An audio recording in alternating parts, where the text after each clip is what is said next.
Ang makasaysayang tagumpay para sa Creamline Cool Smashers dahil nakuha nila ang inaasam-asam na Grand Slam sa ika-10 titulo. Matapos ang isang makapigil hiningang bakbakan at muntikan pang matalo pero buti na lang at nasungkit ang 4th set at nakamit ng Creamline ang hindi pa nararating ng anumang kupunan sa kasaysayan ng Premier Volleyball League. Nakuha nila ang makasaysayang tagumpay na ito sa pagharap nila sa Signal HD Spikers.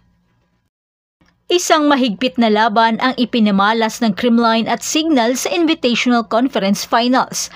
At kahit na nangunguna ang HD Spikers, ipinamalas ng Cool Smashers ang kahangahangang katatagan para matalo ang determinadong HD Spikers sa isang nakakahingal na laban na umabot sa 5 sets sa score na 21-25, 25-17, 20-25, 26-24 at 15-13 at matagumpay na nasungkit ng Creamline ang 2024 PVL Invitational title sa Smart Araneta Coliseum.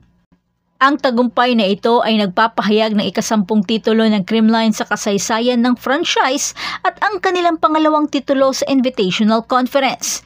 Ito ay lalo pang nagpapatibay ng kanilang dominasyon at nagtatakda sa kanila mula sa iba pang kupunan sa liga. Umpisa pa lang ng bakbakan talagang maiinit na ang sagutan ng dalawang kupunan. Pero mas lalo pang uminit ng magawang maitabla ng Signal sa 22-all sa 4th set. Sa puntong ito, pinatitibay na ng Creamline ang kanilang net defense kaya muli na killer block ni Staunton. Pero mas lalong umingay ang arena nang magawang payungan nila Meneses at Basas ang atake ni Gemma Galanza sa score na 24-all. Dito na halos pigil hininga ang lahat sa laban dahil pwedeng masungkit ng Signal ang tagumpay. Pero Erica Staunton pumalag at nagbigay ng malupit na deep cross-court attack at gumanti naman si Gemma ng isang killer block kay Basas dahilan upang ma-extend nila ang bakbakan sa 5th set. Nakita namang nagbunyi ang mga Estcola ng Thailand na magkakaroon pa ng 5 set at mukhang panig pa sila sa Creamline. Sa huling set, mas lalong uminit at hiyawan ng mga fans lalo na sa mga makapigil hiningang long rally. Talagang ubusan ng hininga dahil sa mga floor defense nila Don Makandili Katindig at Kayla Atienza. Sa puntong ito, nakikitaan na ng fatigue at pressure ang Signal kaya Ces Molina sa isang mahalagang puntos nakagawa ito ng isang crucial error kaya naging 2 points lead ang score. Tinake advantage naman ito ni Staunton at nagbigay ng mga malulupit na magkasunod na atake. Bagamat pinilit pang iangat ni Acuña ang kupunan sa kanyang running attack, kaso nga lang talagang kakampi ni Atienza ang bola at nagawa pang makapunto sa isang over-receive na bola. Samantala, MJ Perez pinilit pang makadikit sa 12-10 na score, kaya sa isang monster block kay Erica Staunton, nagawa ng Signal na mag 1 point lead na lang. Pero dahil na rin sa pressure at gigil, nakagawa ng isang crucial error si Perez dahilan upang mapunta sa Creamline ang momentum at tinake advantage naman ito ni Galanza sa isang cross-court attack dahilan upang mag-match point ang laban. Pinilit pa ni Perez na gumawa ng 1 puntos pero Gemma Galanza tinapos na ang laban sa isang off-the-block hit. Kaya maituturing na isang malupit at napakagandang laban ang ipinakita ng dalawang kupunan. Lalo na ang Signal na talagang pagod at iginapang talaga nila ang laban. Ang Signal ay naglaro ng 10 set sa loob ng 2 araw, kaya makikita na talaga ang pagod sa laro.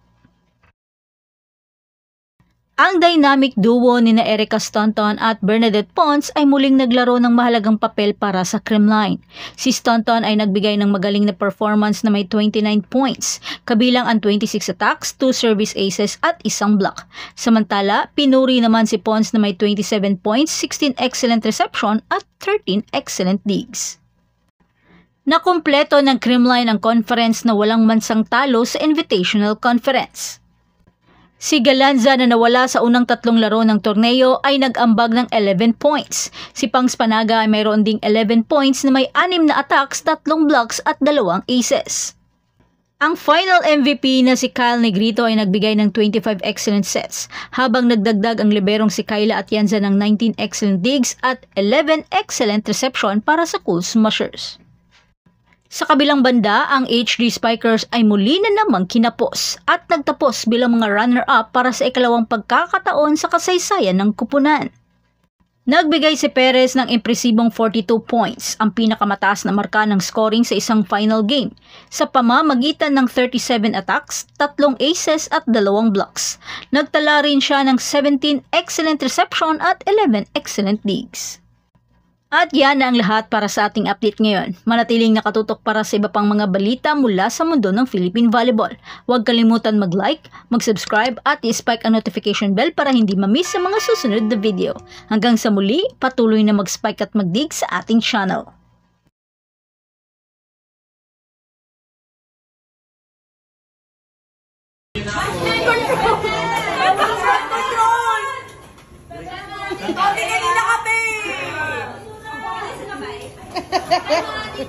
Hindi pa tapos ang huddle, meron na siyang sticks.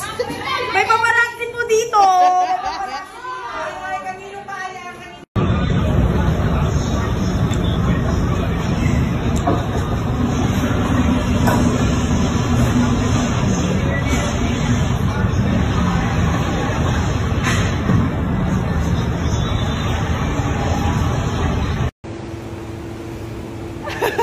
Saan ka? Nasaan ka ngayon? Nasa Japan ako.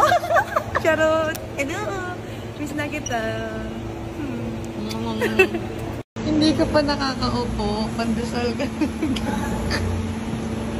Ohio. Guys, kasama na naman natin ang pinakamaganda. Ano masasabi mo? Ito yung rason daw bakit ka nila kinuha is dahil sa ganda mo talaga. Yes! Kita naman, di ba? No? Back, guys! Oh, sorry. Buhay na naman ang mga Abilmanians. Message mo sa kanila, te. Thank you po! Mahal na mahal ko kayo lahat. Oh, alam mo na ha.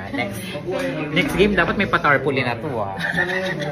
Thank you. Thank you! Was Tanya there when you had Georgia? No, she's Okay. not. Okay. Yeah, no. Oh, Tanya was at Georgia Tech, I Tapos ng think. ilong Oh, niya. I think you're University right. I at think it was Georgia. Georgia Tech. Okay, It was Georgia Tech. But yeah. Kaya yung ilong ko. You guys can't make me laugh. Oh, go! Introduce yourself. Introduce yourself to them. Yeah, thank you. Introduce yourself. Annyeonghaseyo! Annyeong. Anyong lupa. My name is Judith Abby. Yeah, thank you. That's us. Kilalanin mo naman sila. Sampal ako. Hindi gumana. Ready ba ko lang? Sino ka dyan?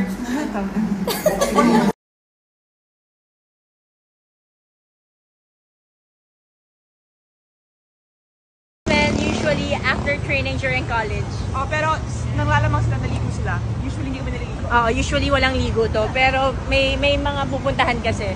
So anyway, we're gonna eat breakfast. Tapos sasabihin nila sa akin, wag na ako maligo bago mag-class.